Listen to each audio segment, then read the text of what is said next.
Hello, this is Richard C. Wilson with the Family Office Club, and today we're doing a distressed investment structures and strategies virtual discussion panel. Right now, we're recording this during kind of the virus crisis, so everyone's locked at home mostly.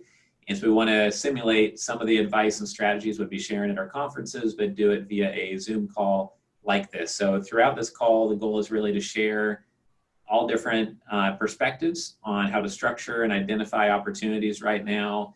There's a lot of negative news and negative talk, but whenever there's change and a whole bunch of people going to cash and there's liquidity and big changes in liquidity, there's always opportunities that can come of that. So we want to kind of pick the brains of a few investors here and see what their thoughts are. So first, let's introduce each of you that are on the panel here today. Camille, would you like to go first? No, I've heard Sure. of Good afternoon. some VC firms talking about sourcing deals in Canada or Michigan or the Midwest, and then they arbitrage by then going to Silicon Valley where everything's valued so much higher. I hear from other people that say, I live in Silicon Valley, I see 100 deals a day, I don't need to go anywhere, all the best deals are here, forget the rest of the world. I know that Tel Aviv is like a second Silicon Valley, so maybe some people there feel somewhat similar. I just am curious about your thoughts on that arbitrage. We don't have time to go into like the full in depth. I'm sure that you're capable of doing so, but for the normal investors trying to make sense of venture capital and they hear those types of things, what's your response to that? Is it so nuanced and situational? You can't just generically say one way or another, what you think is really accurate and appropriate, or can you comment on that a little bit? I will share my point of view. As I Sure. said, I'm a venture partner with Grecian Robotics as well, and Grecian is very focused on the US. Strive, we've always been multi-geography. I Okay. used to say geo-agnostic, but multi-geo might be a better way of describing it. Arbitrage, I think, is never a really good word for early stage investing because it's really not about the valuation. It's really about potential and acceleration and whether a company can be 10x, 100x of what it is today, Sure. or even more than that in some cases. So what I would say, and I defend multi-geo because of that, is if you look at where the great companies are emerging around consumer, around enterprise software, around software as a service, they're all over the world. Innovation's happening everywhere. I lived Right. in Beijing for 6 years. I would allege Beijing is going to take over Silicon Valley if it hasn't already. We'll see how the recovery from COVID is going to happen. So being present in different markets and seeing those opportunities, not so much because of the arbitrage on valuation and the chase of talent, et cetera, but it's really more because of the opportunity itself. The second thing I would mention is I do think in the last 5 years, Silicon Valley has moved very much from this orthodoxy of we need to have breakfasts every week to the orthodoxy of saying, actually, I don't mind if you have distributed teams. So that part is widely accepted. It's very difficult to Okay. hire engineers in the Bay Area. They're extremely expensive. And so Right. people are really adopting this notion of having a distributed team more and more. Right, right. Probably even more so if they survive this whole virus, doing Zoom calls like this every day. And some people are going to realize it works and some are going to have a meltdown because it's not going to work for them, of course. But Indeed. yeah, I appreciate you talking about that. Any other points you wanted to make sure and get across on the questions that we had sent over to you? I don't know if you I'm prepared. not going to toot my horn too much, but I do think this is the right time to be in the private equity and venture capital space in terms of assets and investment. And the reason for that is, as I mentioned before, because we are where we are, a lot of the companies that are resilient enough to go through it and raise money, a lot of the Mm-hmm. companies that are being created in and around it will be the dominant players in many of these platforms in the future. We've seen that in the past. There's historical evidence of this, in the late 90s, 2000, 2001, 2008. And so I think it's actually a good time to play around venture capital, to play around private equity, be it with direct investments, be it through investing in funds. It's a really good time to be in the market on the private equity side. Sure, sure. Great. And Jake, any last points you wanted to make sure and get across during the panel? Yeah, I think just a little bit to kind of revisit not necessarily deals that we're looking for, but really what we see this is a time to start forming some potential partnerships with people like Camille and Bill and Kip that are looking for people that kind of have the in the trenches experience. That's kind of where we've experienced, and that's kind of what we were born out of. Bill mentioned it earlier. There's John Gray had a lunch years ago in Chicago, and I don't remember if it was Lehman Brothers or Bear Stearns. Whenever they blew up, he was at dinner with his wife, and he doesn't have his cell phone because his wife doesn't like him having that. And but Steve Schwarzman had to track him down in a restaurant and say, get on the phone, get to work, the world's ending. And so and what he said is he went into his office and said, hey, if this is not the end of the world, what are the opportunities that lie? And so, we aggregated some single family rental portfolios that we sold off to Invitation Homes and to Blackstone. And that was opportunities that didn't exist previously. And as far as, like what Bill was saying, kind of the value trap, there are things that now are going to have and make sense that never made sense before. Aggregation of single family rentals. We don't think that's the space that's going to operate, but connecting with people, especially, with the US dollar strengthening so much, we see more international capital coming into the market. We see more people playing defensive as far as against Venezuela or, troubled Latin and Central American countries. The peso is going to struggle for a while. And so we look at that as how can we help some of those people position and be those operators with boots on the ground. And that's big. And to lead to your question is, that's the biggest issue that we've discovered in this is when you're spreading out between different markets, just as Camille said, there's a lot of legal challenges. There's a lot of logistic coordination elements that didn't exist and didn't have anybody focusing on. And that's what we've really built since 2008 is teams that figured out and models and invested into the infrastructure that allows people to do things that they never thought they were going to be able to do. Sure. Great. And Bill, any last comments you want to get in? Sure, thanks.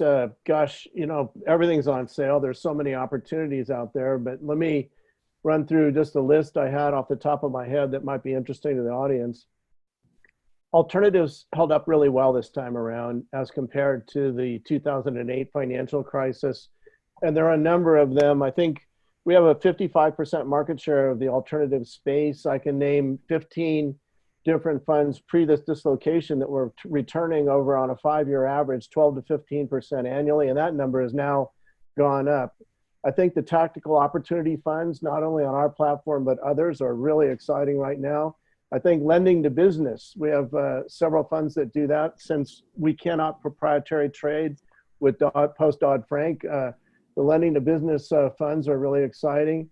I think U.S. equities and emerging markets are very interesting. I don't think international is going to recover very quickly. And even though they're pouring a lot of money in, while the ECB is becoming functional, the governments of various countries are not, and you might wait on that.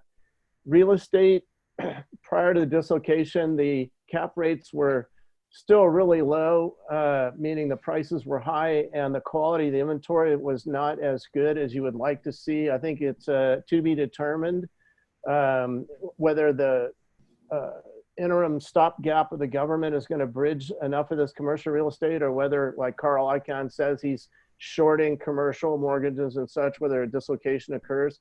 And then I really like what Nuno said. You definitely want a slice of PE and VC.